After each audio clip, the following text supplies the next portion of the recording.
Hello there, welcome back to the channel. I got a 1v1 from the New Year New Rooks tournament series here. So we got ThomasThaPromise versus Oohoa. So we got Oohoa here in the purple with the Trade Federation. And my game volume is going directly down to the depths, that's too loud. And ThomasThaPromise here in the yellow with the Trade Federation. It seems to be mirror matchups, I guess. I think, yeah. I'm pretty sure it's all been mirrors, so keep things even, I guess, among the Rooks here. And the map is definitely looking like flats, old vanilla one. Tons of cliffs everywhere. This ore is lost to the world. Maybe, I think if you put it here, you're blocked. You might not even get it placed. Yeah, gone. What's the food like? Not really. It's one of those low spawn. It could be worse though. There is a flump. There is like a reasonable amount of berries. It's like a mid amount of berries. But I think it could have been worse and just like no lure and just 3 fruit bushes maybe. That's a hard one to play. So I'm going to speed it up to get through T1 and everything because I expect things to go just a bit slower for people that are new to the game. Don't quite have a grasp of everything that they're doing. But at the very least, nailing the basics here. Thomas, on the other hand, I don't like what he's up to. He's going to fall behind in worker production, I feel. We've got a worker queued at the moment. What are you up to, Thomas? At least don't have to worry about houses here as Trade Federation, but yeah, we're up to 100 food. We haven't queued anything up. There we go. Mistakes were made. And I think that's gonna show that he's 3 workers behind already. So the importance of just keeping your command center active. And that's why as Oohoa, I don't even know what to pronounce his name as. Has at least nailed having about 8 on berries. 8's about the reasonable amount to keep the command center going. I think if you're on a really tight budget, sort of maybe 7, but it is pretty much 8 for consistency. You will have gaps with 7, I feel. If you have like other things of food, like a nursery or something, you know, you can start peeling, you know, 1 or 2 workers away. It's kind of how you get used to things and you find the balance of what you can and can't do to keep your command center going.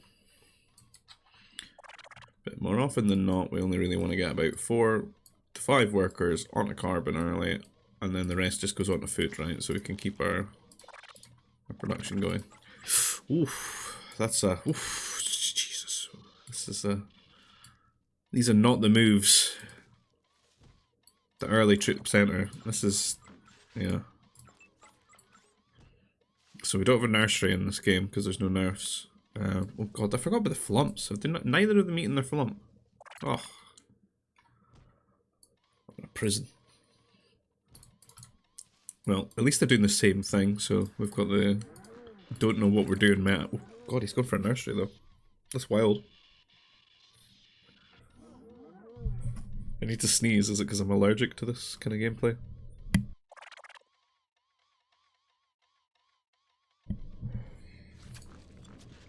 Can he at least get the Mountie queued up for like some early aggression? I mean, his opponent might quit if he does that. Difficult to deal with. Not too difficult really, because with TF you can just repair your workers. With your workers. But like, the general idea for this map was, first things first, we get the flump, right? That should be reasonably enough to guarantee your carbon, maybe. And then we get onto the berries. It might have been like a little bit of long distance to the berries until I can get the food processor. But I'm pretty sure you can fit in the carbon processor. It's maybe easier with TF, I can't really think off the top of my head. I haven't played in a while. Rusty Scrub. Oh no, don't die. Oh well, he won the 1v1, but yeah. There's some long distance mining inbound there. But yeah, once your berries are done, then you start farming, and then you probably just go into a normal T2 or you just fast T3 on a map like this. Because it's going to make you make a lot of farms. This is some wild gameplay. I wonder where we are. It's going to be very strange differences in the amount of workers and Let's keep the resources. No, I guess I would say 300 carbon lead is actually quite impactful this early in the game. He does have those 5 workers, which maybe makes up for it, to be honest.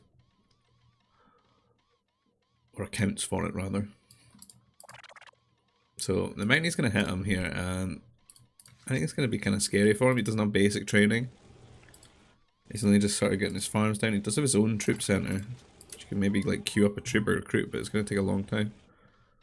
Thomas does like 5 trooper recruits queued up. He could get a power core. The first thing he needs to do though is get basic training. It's absolutely essential here, or his workers are just going to die so easily to this. They can have like a bit of armor and health. There we go. Something with such a high attack rate and low damage, like the Mountie, the armor is impactful for sure. So, popping out the trooper recruits, gonna get the power core. Can maybe survive. Whereas Oohoa here at home, building lots and lots of farms. It's been pretty reasonable. In the big gap that he's had, at least in this game, maybe this is just a one-off for Thomas, is just keeping the command center going at the start there. But that's given him quite a big lead. While at the same time, dampening Thomas's ability to be where he wants to be at this point in the game. So, not really anything on carbon, but you get these troopers out, he didn't die. So, both players I think are on the way. Yeah, Thomas has got the T2 lead. Maybe he can upgrade his troopers and like be aggressive with them. I mean, at the moment, it's 5 troopers to none. He's just got like 2. He never even finished that for These are low. If I was Thomas, I would have these patrolling on the way already to Oohoa's base here. He's got the trooper. See, the thing is, it's low amounts of like Mounties like this. You can just build a turret. If you're worried about them attacking you while you're out, just build a turret. It should give you quite a lot of flexibility. And Oohoa here is going to skip straight to T3. He's actually repairing his Mounties up. That's pretty cool. Maybe you can find more damage with them now. That's one of the perks of TF. You know, mechanical troopers. Also means it's very easy to defend Mountie aggression on civs like this because you can repair your first trooper recruit if it gets dived. I think if you get like 3 workers on it, it doesn't seem to die ever. Just hold R and keep clicking. So as it works out, Thomas has kind of lost his window. He's getting actually counterattacked now with these troopers. He has a lot more though. Doesn't have range. Oohoa does have the range. The range is extremely important. In any game that you play, range is, you know, it's king.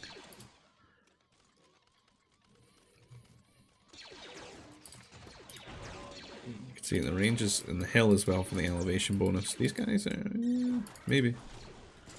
But the Mounties come in, and the Mounties can be really annoying here. And Thomas again finds himself just on the back foot here. Oohoa at home, on his way to T3 now. Seems to have really gotten the basics down. Of like keeping his production going, adding on the farms, getting the food, taking up and stuff. And then finding a little bit of balance to put some aggression forward. Other than the crazy T1 antics, that's pretty good though.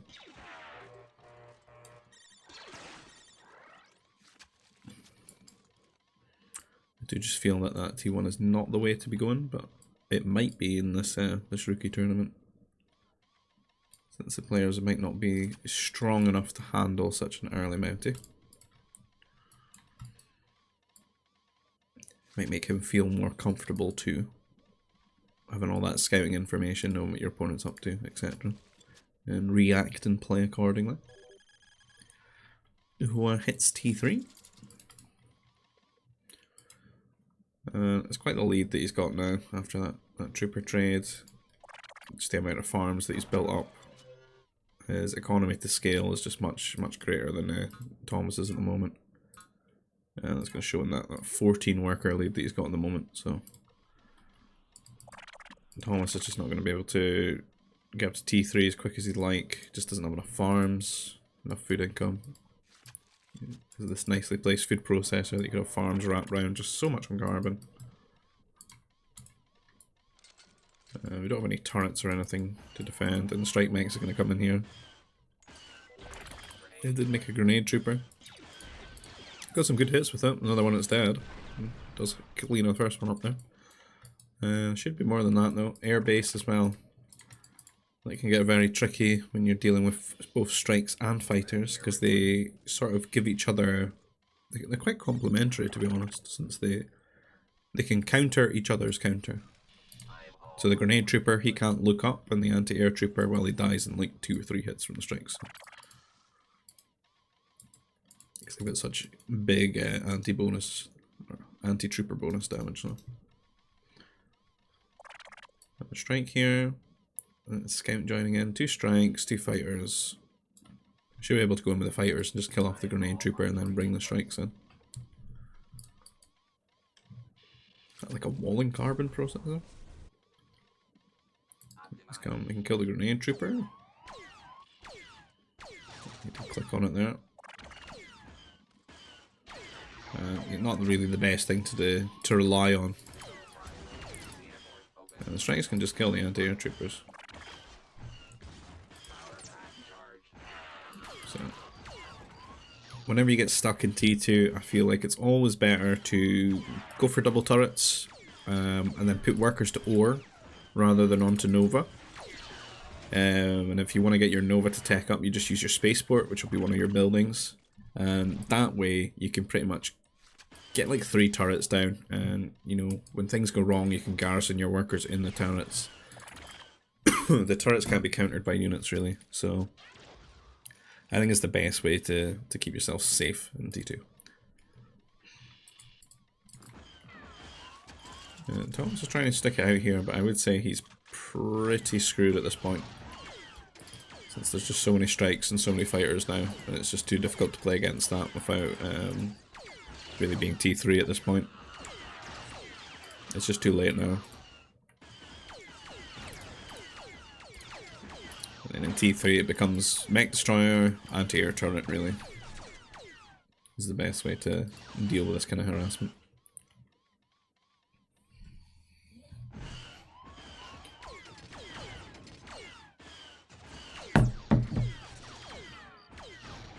I mean, these are best of 3, so there's other chances for Thomas to bring down Oohoa here. He's resigned. Okay. Not hitting him with the GGs, man. Where's the etiquette? Where's the GG etiquette? This time we're on... Oh, it's Precipice. 1 crossing. Looks like a cheeky 2 prefab right there. And Thomas is on the Rebels, and yeah, that's alright. So it's just mirrors all the time, I guess. So Rebel gang here. Good for the farms. Oof. Lots of EOPs. This looks like a comfy T1 once you get things walled off. Oh no. Are those extras? This looks like extra Precipice spawn. Unethical. Is it? No. You do have to walk past a Rancor though. I wonder if this is like a Black Forest.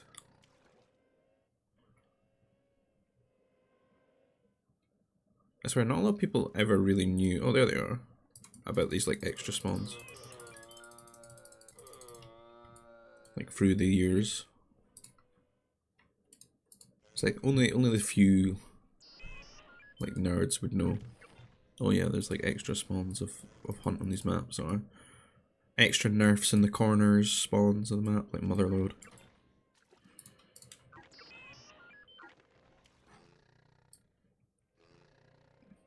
This looks like a fun one though, because there's just so much that you can do in T1. Like, you know, with low carbon investment, you don't have to just go farms. It is interesting, they got the good farming civ for it, but...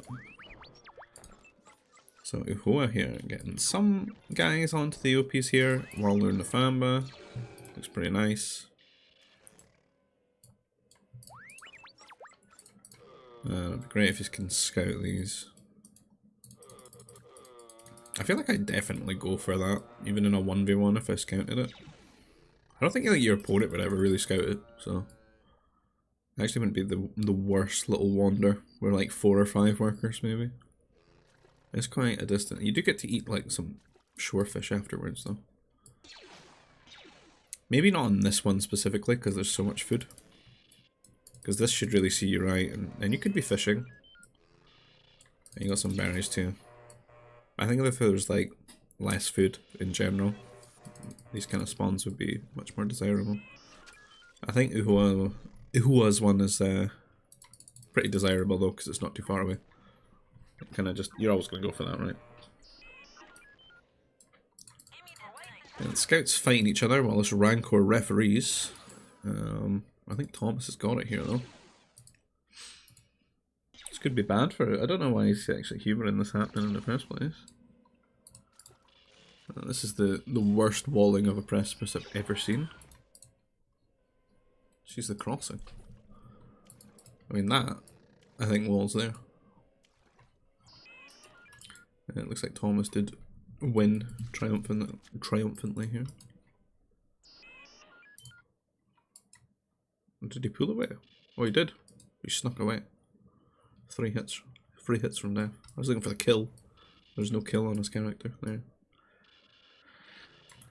Troop center again. This is just like a scouting prefab. I mean, you can just light wall this as well. I really think like both players should be valuing walling this because it's so much security and vision. At least if your opponent wants to attack you, they gotta go through the wall. Unless they're T2, have a shipyard, and they're absolutely up to shenanigans. It's always a big fear.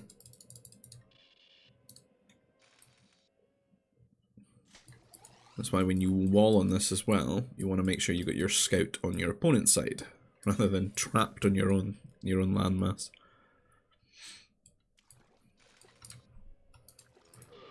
And a few other things with walling as well. You want to see it happen. You don't want to get there, find your opponent's walled it, and they've snuck a villager like across or a worker, and you know they're hiding, building a forward somewhere, and then you play a bit greedy, you're on your way to T3, and then like 10 troopers just walk into your carbon line. And it's like, wow. GG.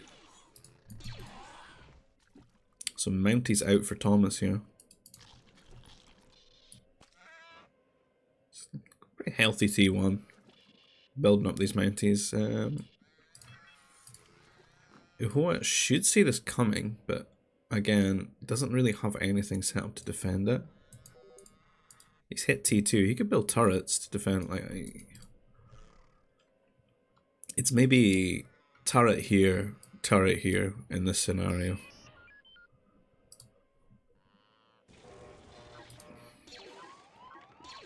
And I don't think like all the mech factory does right now is make sure you can't have 2 turrets because it costs ore.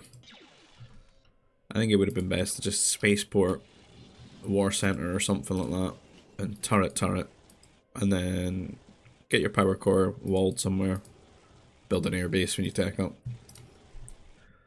The turret should like, it's like this turret will be guaranteed by the CC, this one guaranteed by this turret here. The reason I don't want to like just build them both here is because you've got 2 Mounties on you and they could just start focusing them. You want to like have one guaranteed already by your command center so you can build it in the first place. You need the damage, the DPS deterrence. So these Mounties are going to be really annoying. This is really hard now. He does get up to T3. Where did he build his second building? Oh, he hit his spaceport over here. Can maybe. There isn't actually more Mounties coming, which I'm surprised by, because he's gone to troop center. So he might not need turrets at all if there's only 2. He's keeping them busy. He's really lucky that they've not actually found his workers that are on the food. He does finished up all his food there. So he does get up to T3. What's Thomas going to do here? He's still in T1 at the moment. I don't know what these prefab shelters are about, but he's going to run into a Rancor there.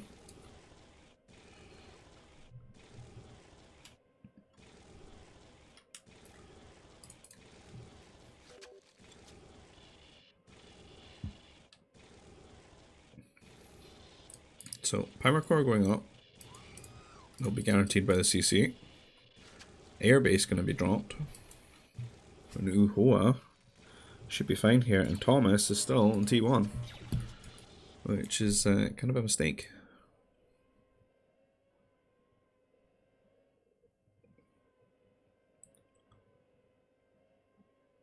Let's take this far away Nova. Not in this Flump. Or this Flump. Bit of a vegan. The second troop center was just unnecessary, I feel. A few other things he could have done is just gone harder on the Mounties. I think if he just made more Mounties, he could have just won the game. 2 is just like, it's meh. Once you get to like 3 to 5, then it's like it's really scary. 2's kind of manageable. And I think with him having so many workers on Nova, he had food and everything, like he could have just kept them going, you know? He has T2 at the very least now, he can make some units to defend, but kind of hard. I need turrets again. And these workers I think are all just going to die, and then that's his carbon income going. He's making a couple of trooper recruits at the moment, but they're really not well equipped. They're probably the worst thing to deal with strike mech. Oohoa at home here. They can kind of chill. And Tom's going to resign there. So I assume, since it's best of 3, that this is some sort of dummy game, is it?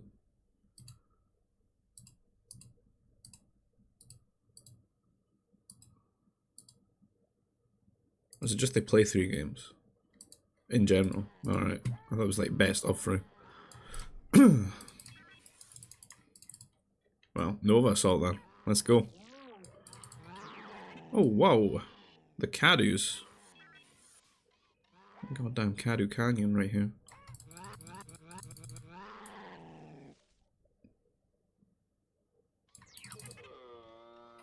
A lot of flumps as well. This looks like a fun one. Question is, does anyone know the strat?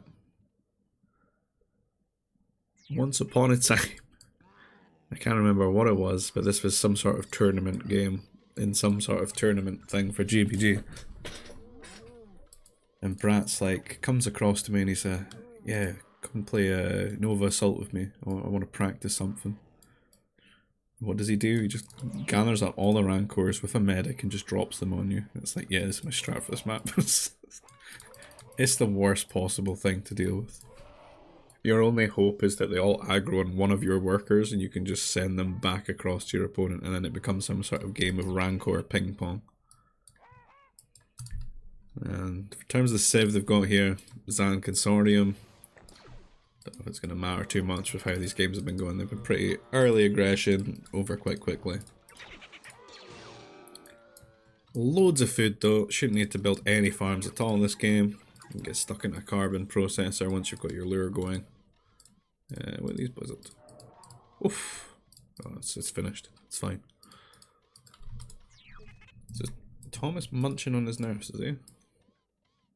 He's got himself giga housed at the moment. Oh no, that's, come on man. Right, when you get housed, it's a 3 worker affair and you build it just as close to the workers as possible. You really don't want to like not have workers building. It's like the worst thing you could be doing. You're effectively stabbing yourself in the side. It's the most paramount thing in T1. So my advice to anyone trying to get better, just build workers. Ensure you're always building workers. All opportunities stem from your workers, man, because it's all about your economy, what you can do with your resources, what you can put to the side, what you can take out your GDP and put into military spending, you know. Gotta have those workers.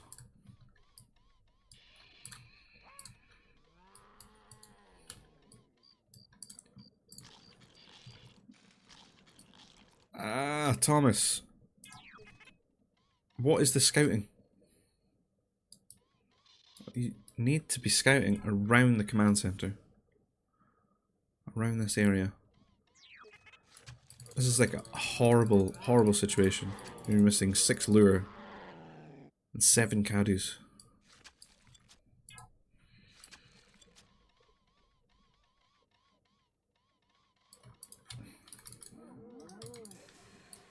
He's like outplaying himself here. Because he's thinking, alright, here, you know, just eat some of these nerfs, get on the farms. And then you scout this now. It's like, damn. It wasn't even that far. Yeah, that scout just had a existential crisis right there. Like, he knows he's getting sacked. He needs to go back and tell everyone, actually, you know, all that carbon that we could have, like, not spent. Yeah. There's six flumps and 7 caddies just over there. Oh, how did you not see those? Well, kind of went this way. Grim.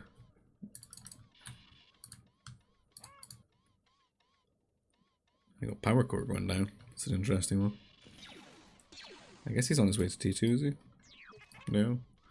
He's got a lot of carbon. 7 carbon early. Can do whatever he wants right now. I think Oohoa is probably our strongest T1 looking player, other than his TF antics.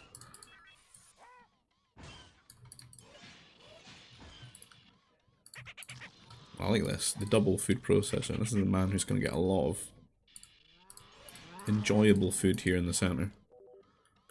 And so lucky, no rancors near him. I feel like if this was me on Nova Assault, there's like 5 rancors right here. And I do this like at the start of the game or something, and then I walk over to get the next hunt and bam, 5 rancors. And then I just have to lure it to my opponent.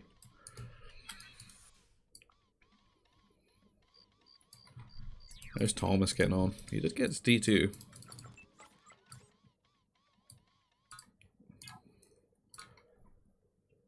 That's devastating though. 13 worker difference. Because it's just so tough to keep things going here.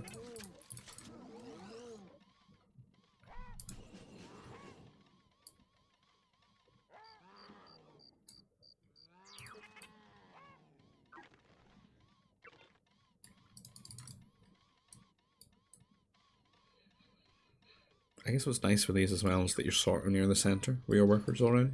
So when you get T3 you can start thinking about like, well, just put my CC here, and then play off of that, you know? Like maybe try and get Fortress or a forward. And then, you know, attack your opponent directly while maintaining all the Nova. It means you can just be a bit more blasé with Nova units and stuff. You can just go into artillery and pump out as many artillery as you want. Because, like, what do you care? You're not hampering your, like, late game Nova reserves. You have the Nova, it's all here. That's how it feels when you, like, forward your opponent's ore as well. You're like, well, I can build a fortress and a shield here because I'm just going to eat their ore. It's free. And Tom's getting into the Nova in the center here. Bold. This is a good idea.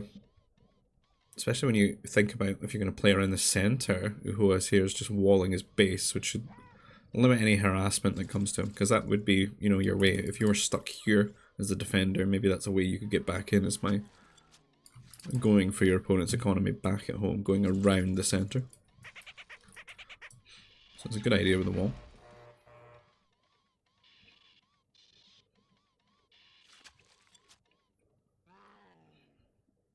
Doesn't stop air though.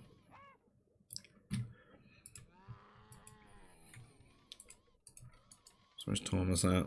He's almost, he could click the button, I think, if he had a second building.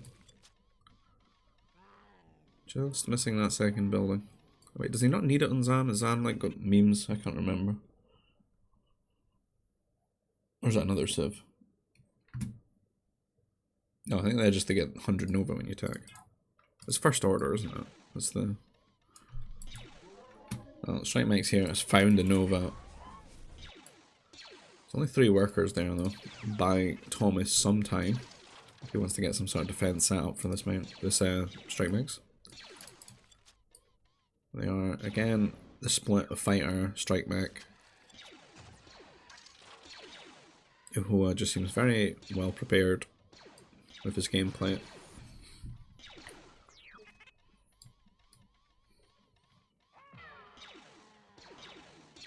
And just needs to go to Thomas's carbon here.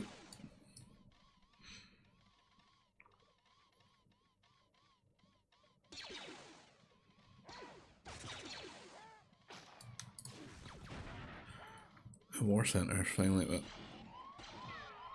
it's better to just go for the spaceport mech factory until you really know the game.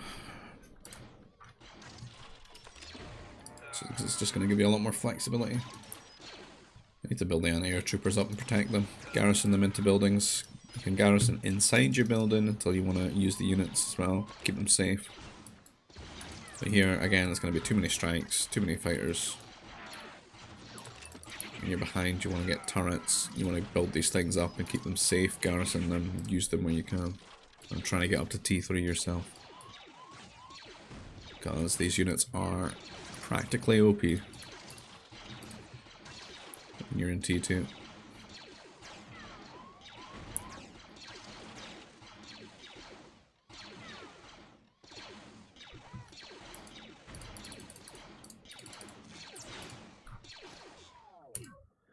And that'll be the end of that series, so yeah, congratulations to Oohoa. GG well played to Thomas and Oohoa. Thanks for playing. Yeah, if you like the content, please consider liking the video, subscribe to the channel. If you want to see more of these games and all the other sort of multiplayer games we do stick around. Post as I can. You can get involved in the games if you want by joining our GPG Discord, which you'll find the invite link down below. You'll find one for the Expanding Fronts mods Discord as well. And if you want to support the channel in another way, there's a PayPal donation link in the description field. And I'll see you guys in the next video. Take care. Bye bye.